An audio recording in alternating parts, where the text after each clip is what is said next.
Ամեն ոք, ով Աստծուց է ծնված, մեղք չի գործում, որովհետև նրա սերմը մնում է նրա մեջ։ Չի էլ կարող մեղանչել, որովհետև Աստծուց է ծնված։ Սրանով են տարբերվում միմյանցից Աստծո որդիները եւ սատանայի որդիները։ Բարի լույս։ Այս հատվածը, սիրելիներ, Հովհաննես առաքյալի առաջին թղթից է։ Ամեն ոք, որ Աստծուց է ծնված, մեղք չի գործում։ Հարց եմ տալիս ինքս ինձ, այդ դեպքում ես ինչու եմ մեղավոր։ Որովհետև ըստ երևույթին թույլ չեմ տալիս, որ Տիրոջ սերմը լավ գործի իմ կյանքի մեջ։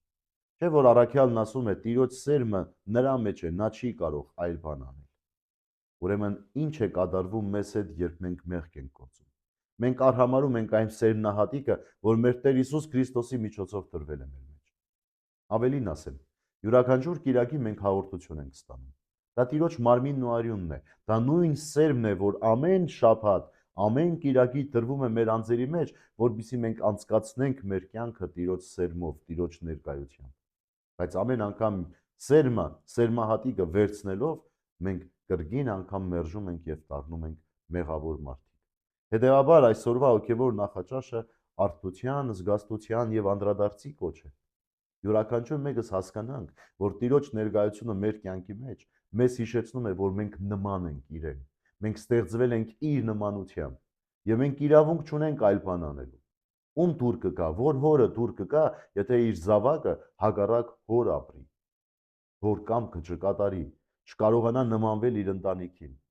Այդպես նաև մենք ենք այսօր Աստծո հետ։ Աստված ուզում է, որ մենք իր կամքի մեջ լինենք։ Դրա համար է մեզ սերմնահատիկը տվել, որպեսզի մեր մեջ արմատանա եւ ծլի, ծաղկի, զորանա, փարթամանա եւ մեզ դարձնի իր որդու նման։ Բայց մենք տկարությամբ, երբեմն գիտակցաբար, երբեմն էլ անգիտակցաբար չենք անդրադառնում